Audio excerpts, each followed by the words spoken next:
Hey, what's up everyone? This is Minnesota Mike back with you for another video. This is another one in my vlog series that I do through the Memphis Songwriters Association in conjunction with the blog that I write for them, talking all about songwriting and what has worked for various artists over the course of a handful of years. So this latest kick that I'm on is called The Royal Scam. So a little bit of background on this. After Princess Diana died, Elton John rewrote Candle in the Wind as a tribute to her. This was in 1997. Herman's Hermits had, Henry VIII, right? I'm Henry VIII, I am, made that famous in 1965. But what about songs with made-up royal characters? That's what we'll explore today.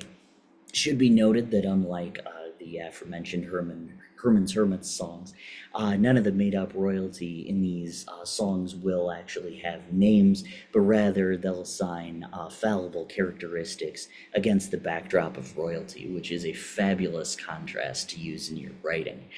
So we're going to start off with one of my favorite songs, Queen of Tomorrow by the Twilight Hours. So I'll be honest with you, sometimes I come up with the blog idea first, and other times I come up with the song that I want to talk about and assign a category around it. That's exactly what happened with this particular blog.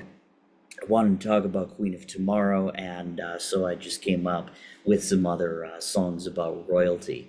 Now, like I said, this is one of my favorite songs. And it has little to do with the fact that the Twilight Hours are actually from Minnesota. So, just get that out of your head. But, for what it's worth to you, something in the water, clearly. So lyrically, Queen of Tomorrow is sung from the perspective of a down-on-his-luck guy. And as the song unfolds, he weaves a tale of how he got kicked out of his apartment due to taking off the second secretary to a postal clerk, who he rooms with, and she's also the singer in a local band. Of course, the guy narrating the song is unemployed, so while she was out of the house, quite frequently given her day job as the secretary and her night job as a singer in a local band, he'd remain on the sofa watching Captain Kirk. In verse 1, he describes it as a sweet situation, and she only had one rule, and that was don't play her guitar through her stereo. But according to the narrator, it was a blue Rickenbacker laying on its back with a colossal home stereo speaker stack. And as a result of that, it was hard not to borrow. So, of course, the more she was away, the more tempted the roommate was, and finally he couldn't resist. He played the guitar, blew out her speaker, and when she came home, she kicked him out. Now, he has a job as a dime store clerk, and he hears her song every day at work, which reminds him of how badly he blew the whole thing, not just the stereo, the situation as a whole. Her band name, of course, was Queen of Tomorrow, so that's where we get the title from. Melodically, the song is written in C major, utilizes the chords C, G, B flat, F, C, G, and B flat, which is a 1-5 flat 7th, 4, 1, 5 flat 7th pattern. Each verse is written in 2 stanzas, and in the first stanza of the first verse, the last line is sung without a guitar chord, but in the last stanza of future verses, right, the B flat chord fades into the pre-chorus. So in the subsequent verses, right, the B flat chord is played at the end of each particular stanza. The pre-chorus stays on the G, which is the 5 chord for the whole time, and then the chorus goes to C, F, B flat, F, C, F, B flat, and F, which is a 1-4 flat 7th, 4, 1-4 flat 7th pattern.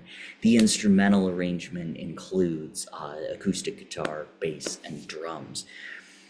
Structurally, the song uses a verse, pre-chorus, chorus, verse, pre-chorus, chorus, interlude, verse, pre-chorus, chorus, chorus pattern. The pre-chorus remains the same after all verses except for the last pre-chorus, which is a double pre-chorus. This reveals the last pre-chorus does, that he has a new job as a dime store clerk, and also reveals, like I said, that he hears her song every day at work and it pains him to do so. Her reaction was already revealed in the last verse, so there's no new information that needs to be presented, but given the fast-paced nature of the song, it was necessary to ramp back up to the pre-chorus after the slowed down final verse, and then it adds a final gut punch to the already hilarious song. So Queen of Tomorrow is embedded below. You can take a listen. It's actually linked, not embedded, but you can find it in the description of this video.